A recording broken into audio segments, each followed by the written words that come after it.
Good afternoon, everybody. Welcome back to Eating the Elephant, where we break this hurricane recovery that is an elephant into bite-sized pieces for you. We've got several things to talk about this week. I've got some good news for you to start with.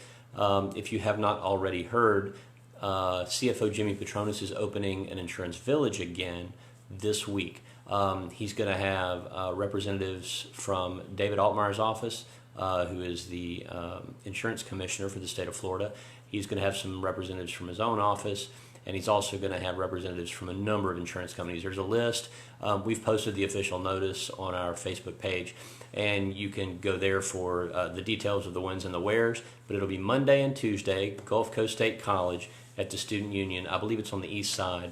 But again, go to our Facebook page, and you can learn all what you need to know right there. And it also, again, will have a list of the insurance companies that are there. Not all of them will be there, but most will. So if you're having some issues and you still need to get them fixed, then frankly, it's probably a good chance to do it in person with either an insurance company representative or with somebody from the state that can maybe help you.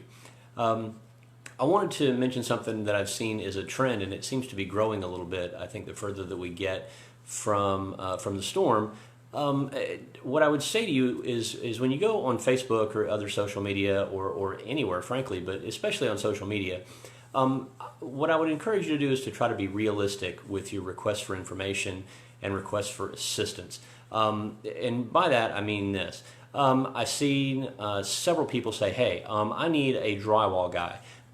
And that's a pretty reasonable thing if you want some people to give you their experience.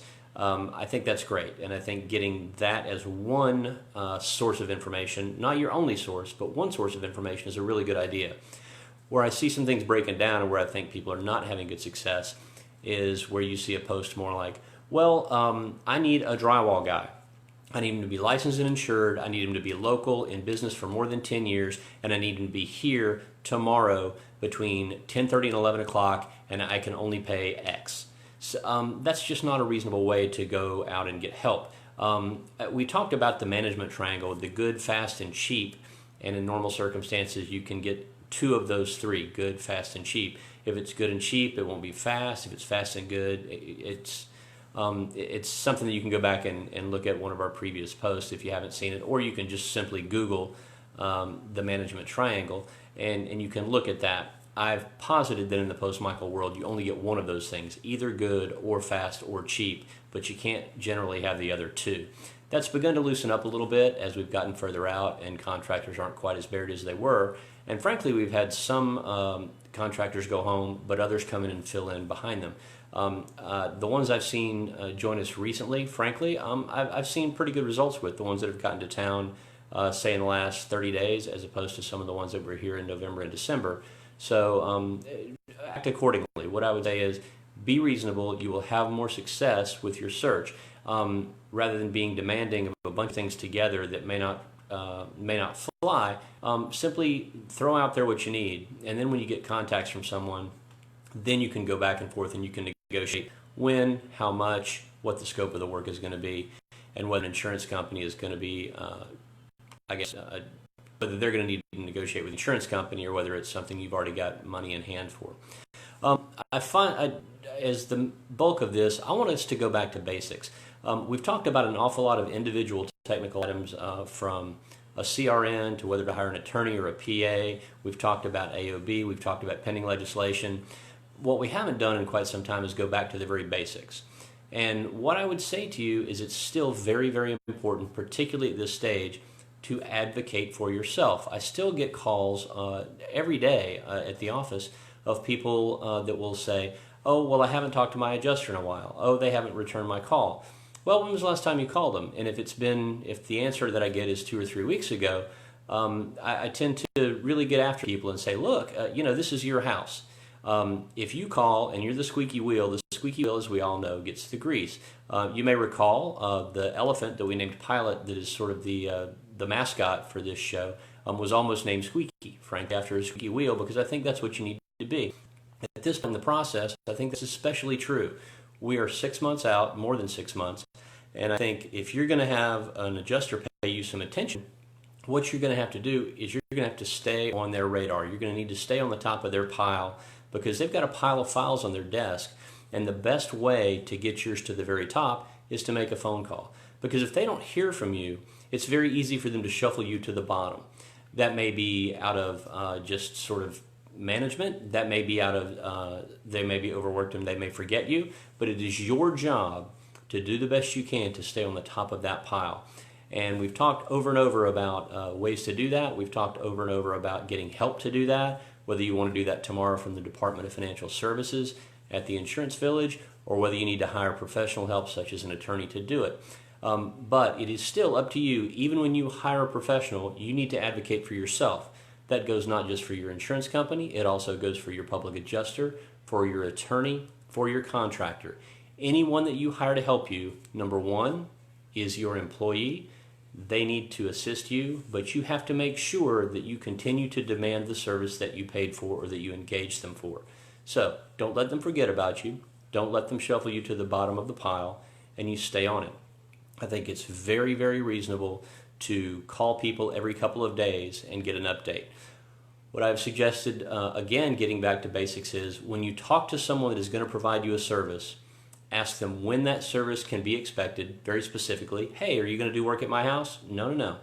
Are you going to do the work that you promised to replace those windows at my house? And if so, when should I expect that to happen? If I don't hear from you by this day, I'm going to call you back. So if you call somebody on Monday and you're looking for, say, a status on your claim, and you get voicemail, or let's say you get to somebody that says, oh, I can't help you right now, I'll get back to you. When should I expect to hear from you? Oh, well, I'll give you a call the next day or two. Okay, then your answer needs to be, if I don't hear from you by Wednesday afternoon, I'm going to call you again and follow up. Do not let your claim languish. Do not let it sit on anybody's desk, whether an adjuster or public adjuster or attorney, and collect dust. Advocate, advocate, advocate. I will also say, Pat Savston asked a good question. Should vendors be turned into the Better Business Bureau?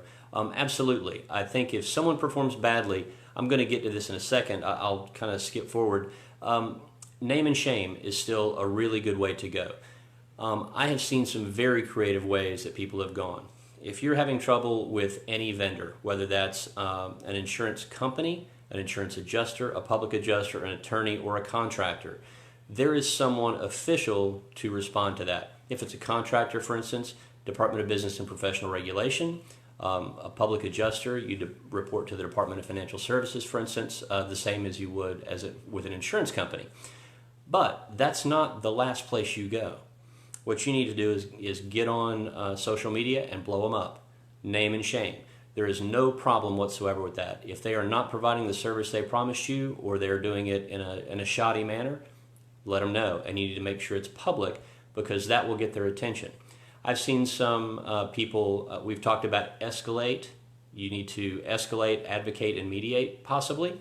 The escalate portion is ask for a supervisor, ask for the boss. I have seen people go on Google and find the board members of big companies and email all of those people in person. You can find anybody that's an insurance company board member, or if you have hired, for instance, a law firm or, say, a large construction company, Google them. Find out who the people are that own the place, that own the shop, whose name is on the door. Email them, contact them, call them, see what's going on. Because if you get their attention, they're not used to that. They're not used to that kind of attention. And so what they're going to want to do is they're going to want to dial it back, and they're going to jump on somebody for you. I would say this too. There have been some people that have been very concerned about the name and shame process. First of all, if it's the truth, that's perfect defense for that. But we've also seen where people have expressed concern that people have pushed back. If you say something unkind about a local business, for instance, and they kick back to you, and they may be threatening. I will say this, you need to be very careful. One of the ways you can tell whether a business is worth its salt and it has a good reputation is whether or not they take criticism reasonably. If they take criticism, they may not agree with you, but if they take it reasonably and they remain professional, that's a good sign. And as I said, I think last week, if they respond with threats or bullying or tell you that if you say something bad about them, they're going to sue you, that's a pretty big red flag right there. A lot of you don't understand this, but many of you probably have coverage for that. If they were, in fact, to sue you, you might have that coverage on your homeowner's insurance policy. It's called personal injury coverage, and you can ask your agent about it, and you can ask them to define it for you, what it does and doesn't cover. I'm not saying that this is a free pass to just talk trash about everybody on social media, but for those that are genuinely concerned about their own well-being and their financial stake in a transaction, the fact that you might have defense paid for under your insurance policy might be enough to tip you into the way of going, well, you know, what I'm saying is the truth. I'm hoping I can help other people avoid the same problems that I had, and I'm going to go for this. I'm going to speak the truth. Again, the truth is always a good defense, and if somebody's trying to bully you, that's not something you should ever put up with. Remember that credibility is earned. I said that last week, and what I would encourage you guys in closing is to say, well, actually I've got one more thing before I want to close, but what I would say is when you get good and bad service following the storm, remember it. Make notes if you have to. I know that our brains, all of us, are very full, and so I think it's really important that we remember the good and the bad players, and if somebody treated you well, you need to remember that, and you need to share that information. If they treated you poorly, it's even more important, because we've talked about out-of-town businesses and in-town businesses, and frankly, those that are out of town are going to be gone again. The people that are here, the locals, they need to be rewarded and punished according to their behavior after the hurricane, because they may have a good reputation, but when the chips were down, if they behaved badly, I think we need to remember that, and we need to share those experiences. Another question that's popped up I want to get to, Pat Sampson asked, why will desk adjusters not put anything in writing? I've got to be honest, I'm a little troubled by this too, and I would encourage you, there's a way to solve this problem pretty easily. The most frequent time that I've seen a reticence to put things in writing is when there is litigation involved or a public adjuster involved, because the insurance company knows that this is probably going to go to court, and they have to be very, very careful about what they say. I will say this, if they tell you something, they should stick by it, and that means they should put something in writing to you. If somebody is not willing to put something in writing to you, whether it's a contractor or an insurance company, that's not acceptable. And what I would suggest to you is if you get that information, say in a phone call, the most appropriate way to respond, and I think many of you have done this, I've heard lots of stories, is you follow that up immediately with an email.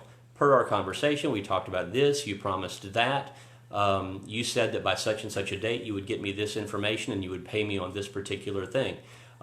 You follow that up, you send it back to them, and always with the caveat as part of that email is, if I've misunderstood any of this, please respond, please reply, and let me know. If they call you back and tell you something otherwise, follow that phone call with a second email. Stay with it, stay on it, and stay in touch. Putting things via email is very, very easy. It's very manageable for an adjuster, and if they're not willing to do it, there might be something nefarious going on. So you need to cover your tracks. You need to make sure that that you're documenting your file in case it gets to be a situation where it has to go bad later, and you have to engage an attorney or somebody at the CFO's office. We got 1 month before hurricane season is with us again. So what I would say to you is, as best you can, engage the help that you can. Take a break when you can. In that theme, as I said at the top of this, I'm going to be gone for a week. I'm taking a week off of Facebook. I'm going to take a couple of days off of work. I'm going to spend some time with my wife. And frankly, I'm going to get away from this thing. I think we all need a little bit of break. And whether you can get out of town or not, do what you can to take a break from the pressure and the annoyance of all of this. Do something small, something to treat yourself. Do a little self-care. While I'm gone this week, I hope everybody will try to focus on that. If you watch my stuff, then that's my advice to you this week. This week should be self-care week. Do whatever it takes. Spend more time with family. Go out and eat food that you particularly like. Cook for your family if that's something that you're into. If you're a good cook, go out to the beach. The weather's been fantastic, and we've got some of the most beautiful beaches in the world still, despite the hurricane. I wish you well for the week. We're going to miss you Wednesday and Sunday. And if you have trouble, again, go to the Insurance Village tomorrow and Tuesday. Thanks very much. We'll see you soon.